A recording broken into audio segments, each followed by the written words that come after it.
ओडिशारे गाड़ी चलाउथिबा समस्तंक पई एक बड़ खबर। सावधान, गोटे नुआ बाध्यतामूलक नियम आसीछि आउ एमती एक नियम जहाँ गाड़ी रे तेल भरिबार पूरा तरीका को बदलै दबो। तेबे चलंतु आसंतु जानिबा एही नुआ ग्रीन स्टिकर आदेश विषय सबुकिछि पूरा विस्तार रे। तारीखटाकू भल भाबरे मन रखिबाकू हेबो फेब्रुआरी 1, 2026। काहींकिना एही तारीख परे सबुकिछि बदलिबाकू जाउछि। जदि गाड़ी रे सी ग्रीन स्टिकर नथिबो ताहले सीधा कथा पेट्रोल पंप रे तेल मिलिबनी। एथिरु ही बुझा पड़ुछि जे एही नियम केते गंभीर। हाँ, तो एते सबु सुनिला परे मनरे गोटे ही प्रश्न आसुथिबो, अरे ए ग्रीन स्टिकर जिनसटा प्रकृत रे कोन? चलंतु एबे एहारी उत्तर खोजिबा। तेबे आसंतु आरंभ करिबा हमर प्रथम विभागरु नुआ इंधन नियम।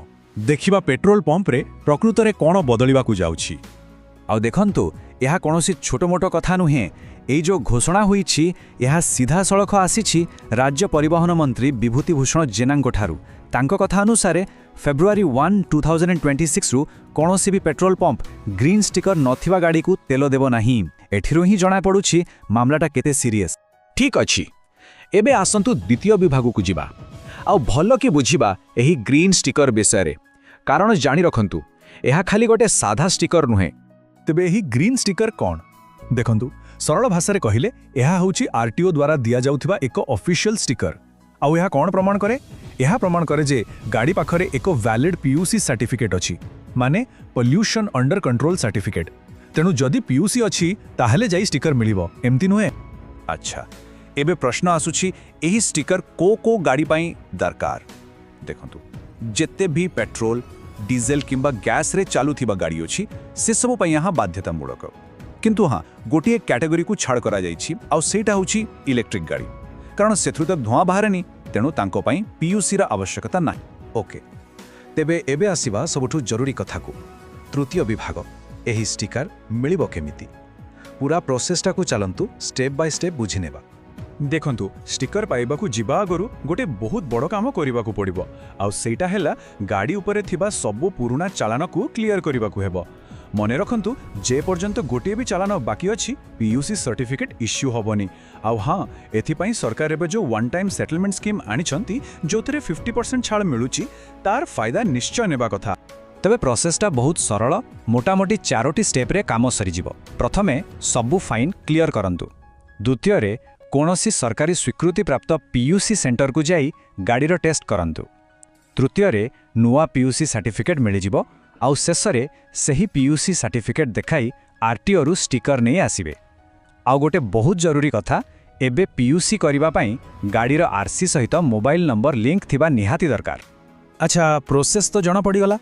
एबे आसीबा चतुर्थ विभाग को, जोंठी आमे खर्चा आउ वैलिडिटी विषय रे कथा हेबा। माने केते टंका लागिबो आउ केते दिन जाए यहाँ चलिबो। खर्चा विषय रे देखिले यह बेसी नुहे। 2 चकिया बा 3 चकिया गाड़ी पाई जीएसटी मिसाई मात्र 71 टंका। आउ जदि हालुका मोटर गाड़ी माने कार भली गाड़ी होई थाए किंबा भारी जान जेमिति कि ट्रक, उभयंक पाई 100 टंका लेखाएं लागिबो। आउ ए सबु दाम रे जीएसटी शामिल अछि। एबे आसीबा वैलिडिटी कथा को। एठी गोटी कथा मने रखिबाकू हेबो जे सबु गाड़ी पाई समय सीमा समान नुहे। जदि गाड़ीटी नुआ मॉडल रो माने BS4 किंबा ताठू भी एडवांस्ड, तेबे पीयूसी सर्टिफिकेट पूरा 1 वर्ष पाई वैलिड रहिबो। किंतु जदि गाड़ीटा टिके पुराना जेमिति कि BS2 किंबा BS3 मॉडल रो, ताहले प्रति 6 मास रे याकू रिन्यू करिबाकू पड़िबो। आउ एबे आसंतु आमर शेष एवं सबुठारु गुरुत्वपूर्ण विभाग को जिबा। एही नियम को अणदेखा कले कोन हबो, एहार परिणाम कोन होई पारे से विषय रे जानिबा बहुत जरूरी। सबुठु प्रथम कथा हैला फाइन। जदि बिना पीयूसी रे गाड़ी चलाउथिबार धरा पड़ंती ताहले जरिमाना केते जानती? पूरा 10,000 टंका। हाँ, 10,000 टंका। यह निश्चित भाव में एक बड़ रकम। किंतु सुनंतु, फाइन तो गोटे कथा, एहाठू भी बड़ विपद लुचि रही। आउ एइटा बोधे समस्तंकु चकित करिदेबो। भगवान न करंतु जदि कोनोसी दुर्घटना हैला आउ सेही समय गाड़ीर पीयूसी सर्टिफिकेट वैलिड नाही, ताहले इंश्योरेंस कंपनी क्लेम को सीधा सड़क रिजेक्ट कर दे पारे। माने पॉलिसी पाई पैसा देथिले भी दरकार बेले टंकाटिए भी मिलिबनी। तेबे चलंतु सबु विपद को एकाठी देखिनेबा। मोटामोटी 4टी बड़ रिस्क अछि। नंबर 1, पेट्रोल पंप रे तेल मिलिबनी। नंबर 2, 10,000 टंका जाए फाइन लागि पारे। नंबर 3, इंश्योरेंस क्लेम कैंसल होई जिवो। आ नंबर 4, ए सबरु बंचिबा पाई जदि बाहर कोठी भेजाल तेल पकेले तेबे गाड़ीर इंजिन खराब होबार पूरा संभावना रही। ତେଣୁ ଶେଷରେ ପ୍ରଶ୍ନ ଗୋଟିଏ ହିଁ ରହୁଛି, ଆସନ୍ତା 2026 ପାଇଁ ସବୁ ଗାଡ଼ି କ'ଣ ପ୍ରସ୍ତୁତ? କାରଣ ସମୟ ବହୁତ କମ୍ ଅଛି ଆଉ ସମୟ ଥାଉ ଥାଉ ଏହି କାମକୁ ସାରିଦେବା ହିଁ ସବୁଠୁ ଭଲ।